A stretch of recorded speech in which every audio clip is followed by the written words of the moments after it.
One of the reasons I get passionate about photography is that I'm a big advocate for encouraging good mental health.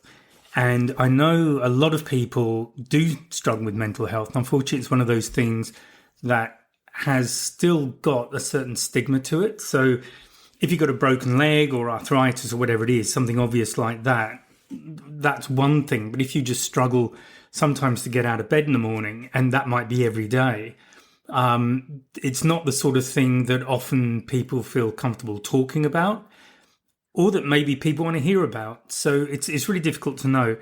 So from that perspective, this is one of the reasons that I love photography, because I think one of the best things you can do to have good mental health is to find something that you feel passionate about, that you get excited about when you think about doing it. You look forward to doing it.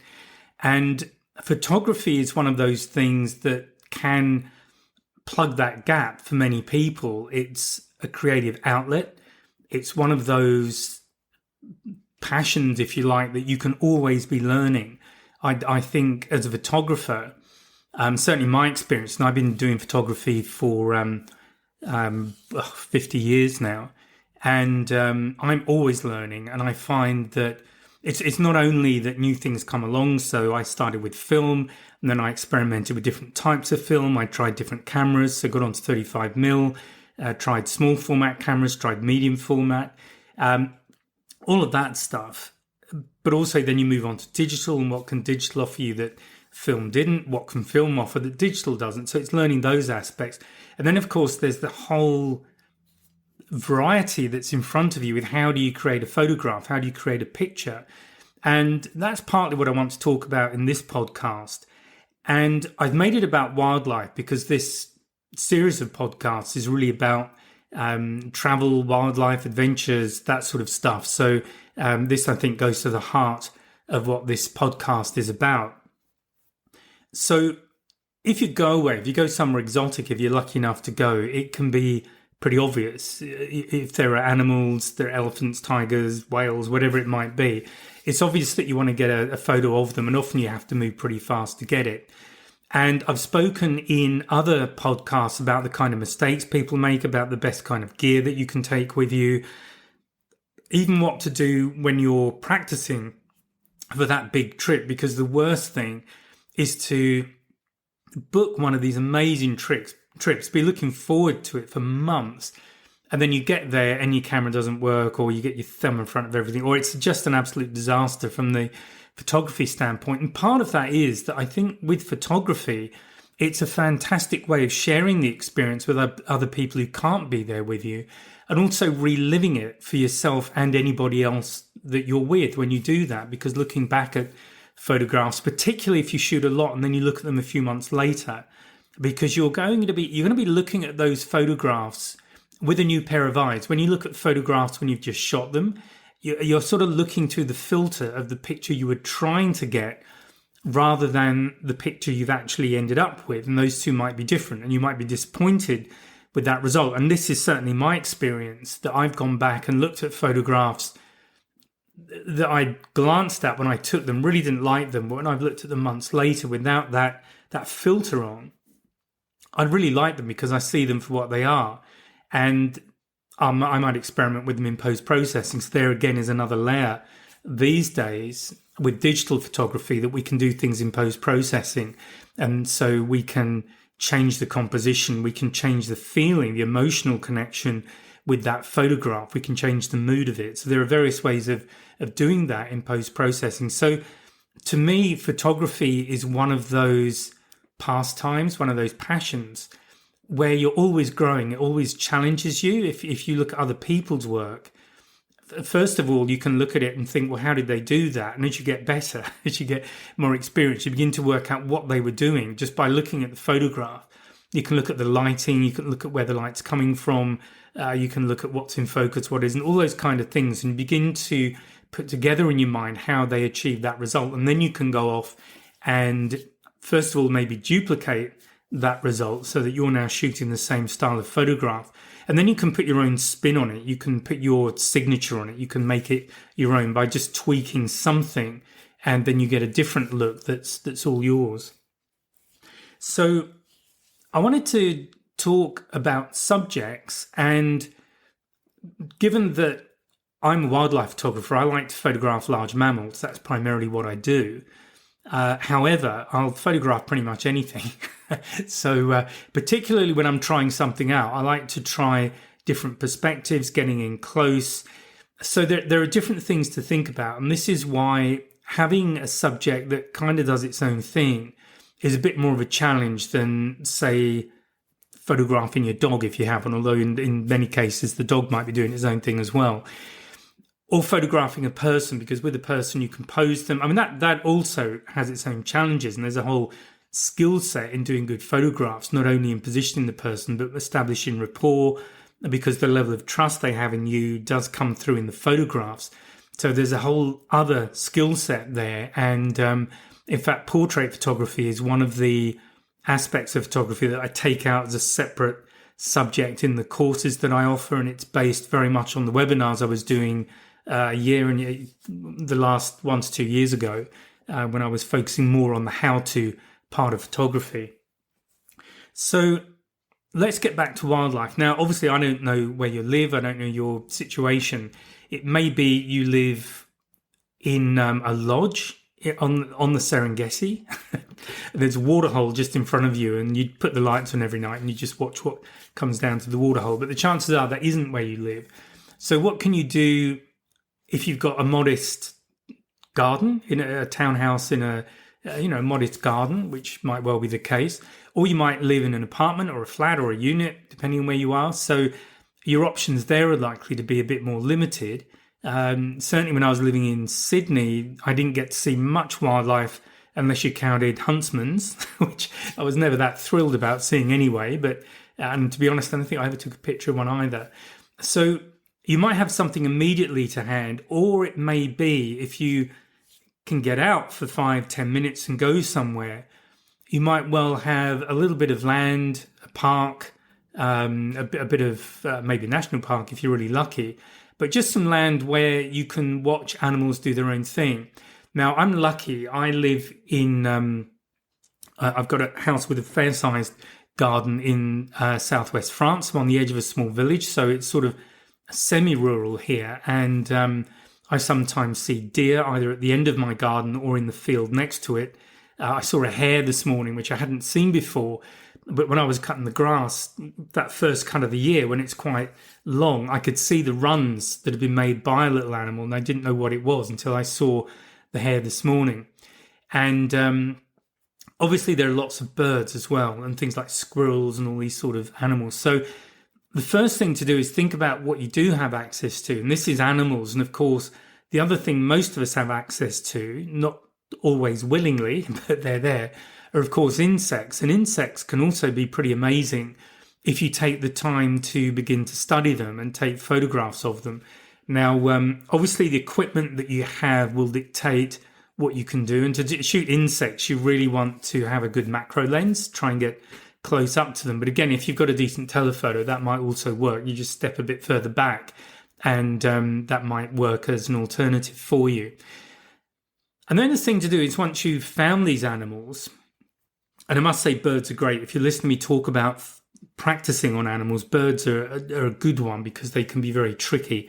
They're often moving about. They often aren't particularly keen on being photographed. So you've got to be quick, and it does actually allow you to develop those skills where you can get a good shot quickly. So you might have certain photography equipment. I'm assuming that you've got something because you're listening to this. It might be your smartphone, and that's fine. You can shoot good photographs on a smartphone, although your options might be a little bit limited. If you've got camera gear, then obviously the gear you have will dictate the options you have to shoot. But if we kind of move on from that, so let's assume that you've got wildlife of some description that you can shoot. You've got equipment to do the photography with, and hopefully it's adequate for shooting those kind of animals. If not, and I'm just thinking of things like lighting. If you're indoors, you might have to be a bit creative in how you come up with lighting solutions. And I certainly know photographers who've come up with some very interesting solutions just using what they have around the house. So that's something to think about if you don't have a flash gun or anything like that. And I don't recommend flash with really animals of any sort, but in some situations, if you're photographing insects, that might be an option for you. But really, you want to experiment with using a higher ISO number, so make your sensor very sensitive. If you're on a digital camera, if you are using film, just try a high ISO film, just see how high you can go, and just experiment with different film stock. And I used to do that a lot, and I would find that certain stock I liked because it was good for certain subjects. For example, whales I was photographing a lot, and there was a Fujichrome I used to always buy because I liked the way it handled the blues. That's the blues in the picture, not the music. Other film I loved were things like the Kodak films. They did Portra, I think was the one, which was quite vivid with the colours. So it was just, I really liked it for portraits and anything where you had a lot of colour. Alternative, while I'm just talking about film, if you want to really experiment, you could try cross-processing. So that's shooting negative film, but processing it as if it was a slide film and doing the reverse. These are great things to play around with. And this is where I'm talking about how you can constantly be learning with photography. This is one of the ways you can do that. Now, it might sound a little old-fashioned and out of date, but the fact is that film is making something of a comeback, and people are buying film cameras. So if that's you, then start thinking about what you can do beyond the film itself. But film has its own characteristics, the grain and all these sorts of things too.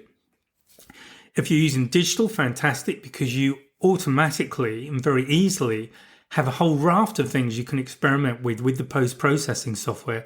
Some of it's free. If you're using a smartphone, there are free packages around you can download, or you can invest a little bit of money in a package and you don't have to overcommit, but they all have their own features. They all offer you creative things you can do with the photograph once you've taken it.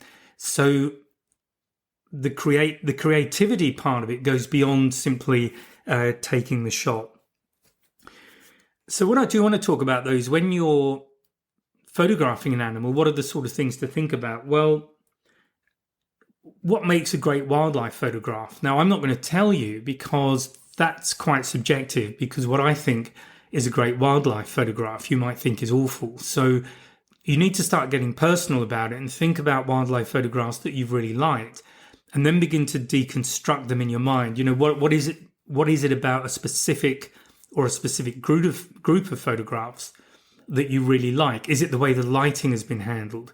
Is it the movement? Is it the depth of field? Is it the lighting? You know, is it a moody shot?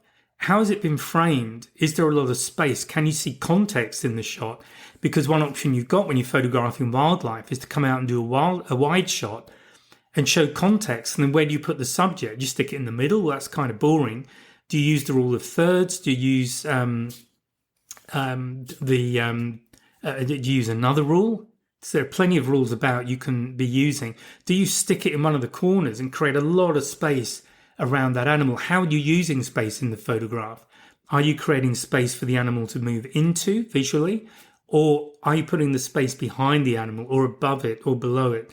So think about these sort of things, about how you're positioning and how you're composing the photograph.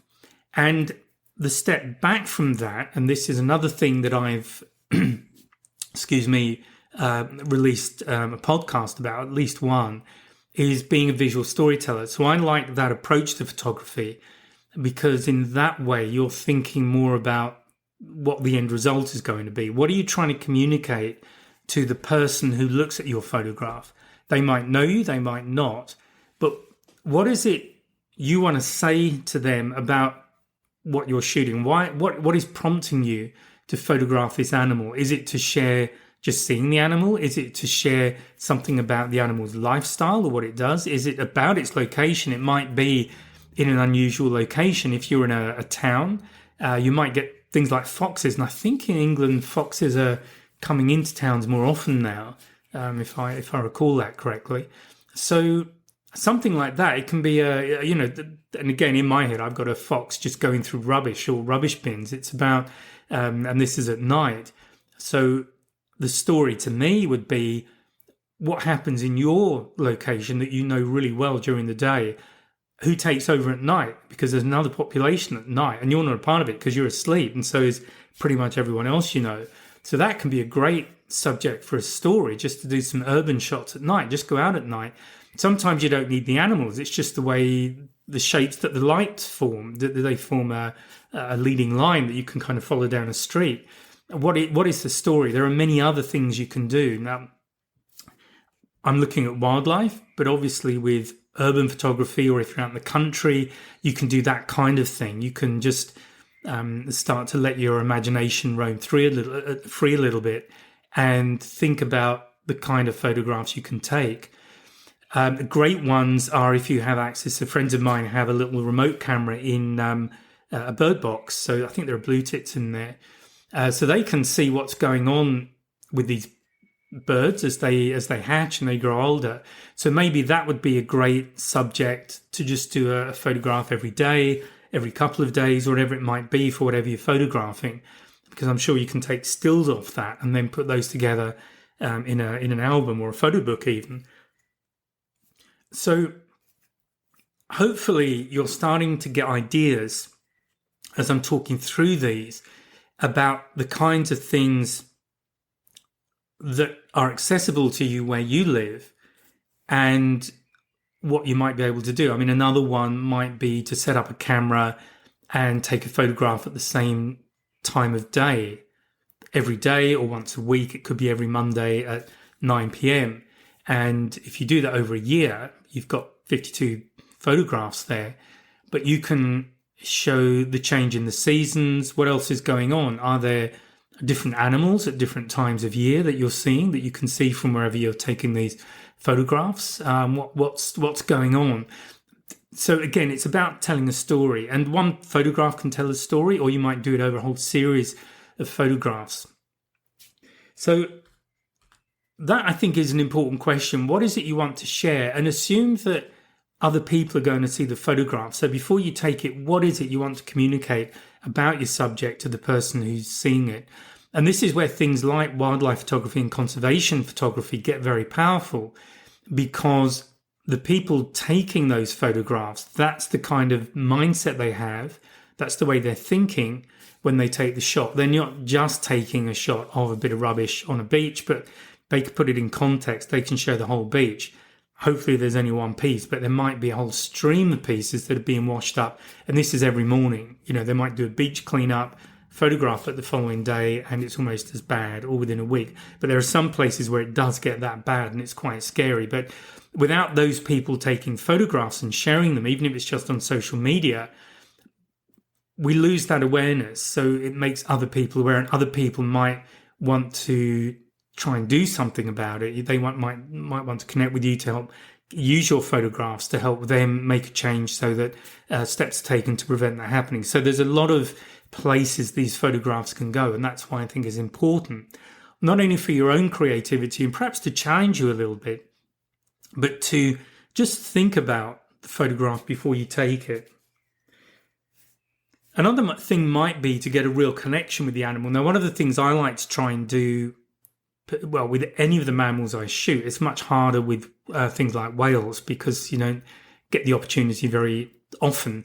But certainly with land animals, things like elephants, tigers, lions, those sorts of animals, cheetahs, any land animal that I've shot, gorillas are amazing to be close to them.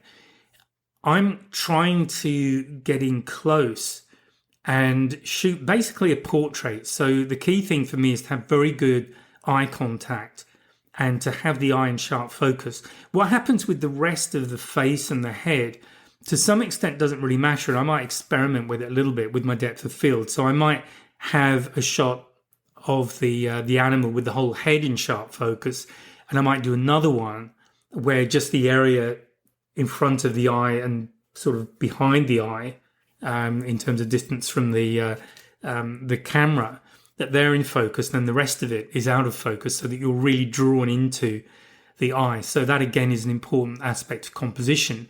Where do you want the viewer's eye to travel when they are looking at the photograph? So some of the things you can do here are to tilt the angle slightly, particularly if you're photographing anything that has straight lines. So tilt the angle so that everything isn't square with the frame of the shot.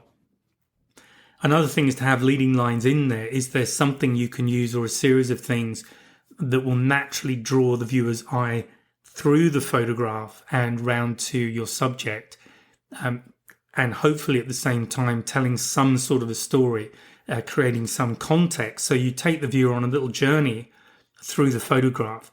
So that again is a great way to compose a photograph. So with these ideas, if you're looking at photographs that you really like, whether it's wildlife or something else, start thinking along those lines. Are they using leading lines? What sort of depth of field have they got? How have they positioned the thing they want me to photograph? Is it in the middle? Is it off to the side? Is it up in a corner somewhere? And if it's up in a corner, what else is in the shot? Why is it up in that corner? What's the significance of placing it there? And how do I feel about it? Because the really great photographs are the photographs we love. And of course, love is an emotion. So these are the photographs where we have a strong emotional response to it. You could also argue that powerful photographs, and when you use that word, can be subjects that are very disturbing. And here I'm thinking about some of the photographs that are taken during armed conflicts.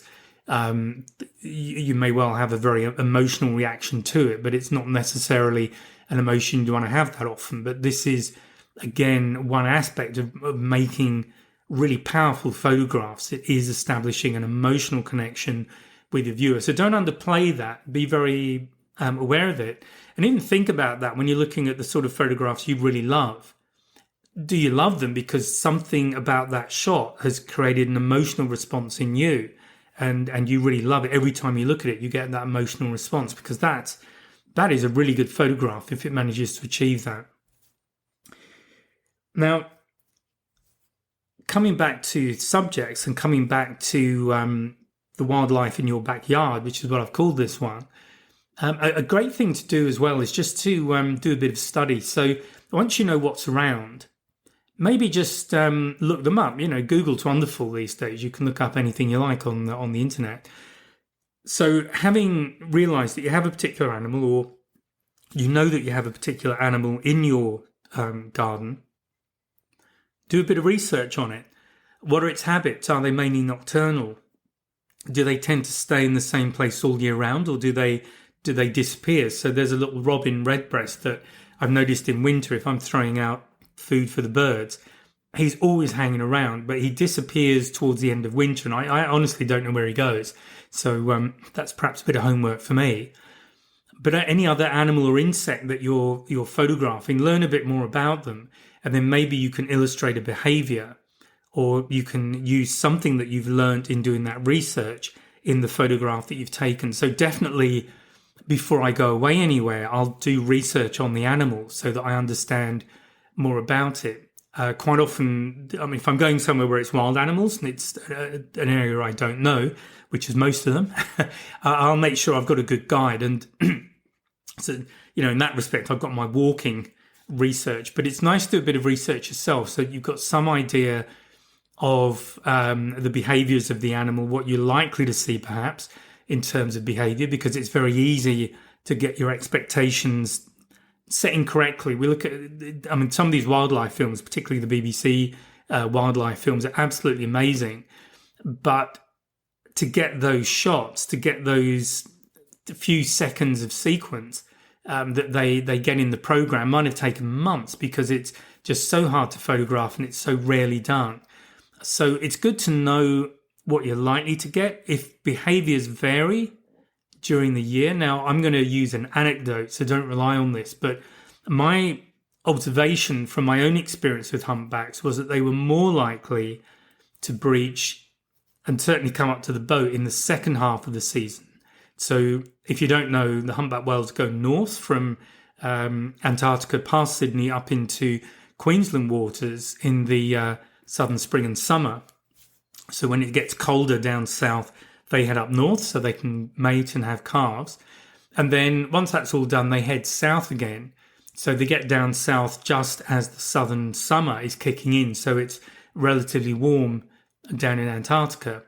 So they're the two parts of the season. So first of all, if you're going to go and photograph humpback whales, you'd need to know that it's only 6 months of the year where you can see them anyway. And secondly, my observation was that they were more likely to swim up to the boat, do spy hops, things like that during the second half of the migration when they were heading back down south. You might get more breaches. I think breaches, to be honest, were probably reasonably evenly split either way. Sometimes you get them more when it was a bit rough. I've seen that. But again, they'll also breach when it's a dead calm out there. So bear in mind with anything that's based on observation, unless it's based on years of research and years of observation, there's going to be an element of not doubt, but there's definitely it's not a guarantee that these things are going to happen. But do your research first of all, particularly if it involves travel. But if you're looking at what's around you, what happens at different times of year. So I've got little lizards that live next to the well in my back garden. I've got a well there, and they'll come out obviously in the summer. And there are small snakes as well. We have little whip snakes here. In fact, I saw one crossing the road last week in my car. It's a very hot day, and this one must have been over a metre long, fairly sort of fat for one of those. So that's the first time I've seen one of those just driving around, and it caught me unexpectedly. But it's good to know more about what's around you. And again, it can teach you more about your own area. You might not be aware that certain animals do live or are likely to live where you live, but maybe they just come out at night. You know, how many owls are you likely to see, or do you hear them? Or do you hear things making a racket at night? It could sound like there's a fight going on or whatever else. Is it cats? Is it something else? So it's quite a nice form of research to do even before you start, just to maybe have a Google at the kind of wildlife that you're likely to find in the country and part of the country that you're in, and the type of dwelling that you're in, or type of immediate environment you're in, whether you're in a city centre or in a little village. All of these things can start pointing you towards certain animals. You may well learn that there are animals potentially about in your area that are quite interesting and you never even knew were there. So coming back to where I started, which is talking about mental health and learning and growing and all of those things, I think hopefully you can see that once you start getting into this, it can be quite an interesting thing to do, and you can start setting yourself challenges, and in all of it you can feel hopefully a sense of achievement, having learnt something, which is always a nice feeling. You've learnt something new about where you live. You might be able to share it. You might even find spots where different animals are likely to be, so you can share those with people and share your photographs of them. You might be able to get some pretty amazing photographs if you do all your homework and perhaps willing to be a bit patient, because I think that's the big thing about wildlife photography. It's if you're patient and you have the time to be patient, because sometimes if you're going somewhere for a week or so and you might only be in a particular area for a day or so, if nothing happens, that can be quite frustrating. But if you're doing it where you live, then presumably you can go back again and again, and eventually, hopefully, get a nice shot. Or when you get shots of an animal, just look at them and what can you do to improve them? Can you improve the level of connection with the animal? Can you tell the story differently? What else can you do? Just look at what you've got and then try and build on each step, so that as you go through the year, as you spend more time doing this, your photographs get more interesting, because you're starting to think of other aspects you can introduce to them. Okay, so that is what I wanted to talk about in this podcast. Again, I hope you find that useful. I hope it's got you thinking. If you're somebody who tends to keep the camera in a cupboard until you go away, hopefully you're tempted to dust it off and recharge the batteries and start looking around and taking some photographs. It's a good thing as well if you can do it with other people. I think that's nice too. It's a nice thing to do if you're one of those people who's quite happy doing things on their own. That's great. But if you like to be with other people, you might have a friend who you can do that with.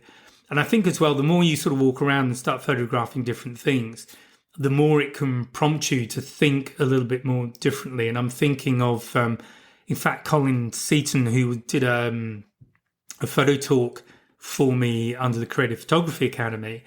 But Colin used to, and still does run, I believe, the photo walks in Sydney that we observers run. And I have to say, Colin was one of the best people for spotting things. And he used to generally work with his smartphone.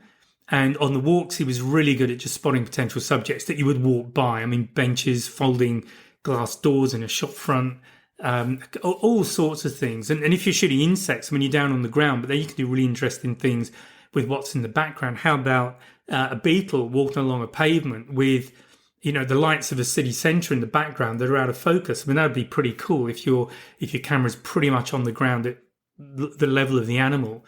So, you know, what can you do? I've immediately done a portrait and a landscape version of that. That's just in my head. But, you know, you can look around you, see what's there, and this is where you put context in. So that'd be a great shot, not only visually, but also it's telling the story of what's in the city that people maybe don't even know is there. They just walk past them. They take no notice. And Shane as well, Shane Rosario at We Observes, was very good at spotting things that everyone would walk past. Thousands of people will walk past every day and not even be aware they were there. So I think starting with the wildlife is great. That might not float your boat, and you might be thinking of a trip which is more urban or architecture or whatever it is. Well, if that's your thing, then go and do your thing. You know, have a look around, maybe research the architecture, look at the history of the buildings in your area. When were they bought?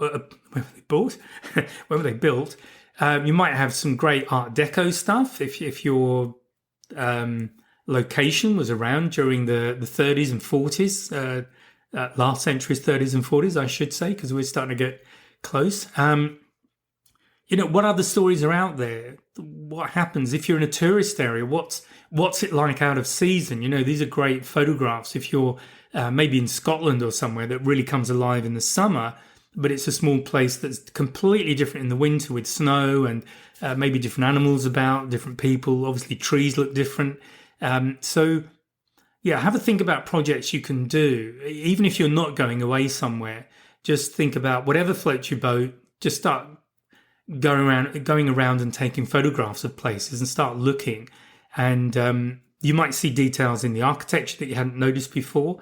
I've walked around central London. I tend to look, I mean, I'll look where I'm going, but I'll look up as well at the buildings, because once you get above sort of first story height, sometimes there are really interesting things, scroll work or other things that, again, people just walk past and they don't even notice them. And they might walk past that particular place every working day when they go to their office and then go back to the tube station or wherever they're doing. So get in the habit of looking around and start thinking about what's there. In the case of wildlife, good eye connection, definitely, but think about how you're placing the animal in the frame. And if you get good at doing this at home, then if you do go away, if you are traveling, you'll already have developed the habits where you won't even think about it when you're away. You'll already be knocking off great photographs without even thinking twice about it. So I do absolutely recommend it. And of course, from a mental health perspective, it gives you something that you can do for your own enjoyment, something that you can continue to grow and develop. As far as I'm concerned, indefinitely. I don't think there's any limit really to how far you can take it. If you choose, it's something you can share with others, or you could maybe find a group where you have common interests and make connections that way. So there are definitely options and definitely things that you can do to help yourself in whichever way is most appropriate for you. So that's it. Thank you for your time, and I'll speak to you again in the next podcast. Bye for now. Oh, and one thing just before you go, please take a look at the 2026 Wildlife Calendar. That's available now. It's on the website. There's a link below the description of this podcast episode. So please take a look, and I'll speak to you next time. Bye now.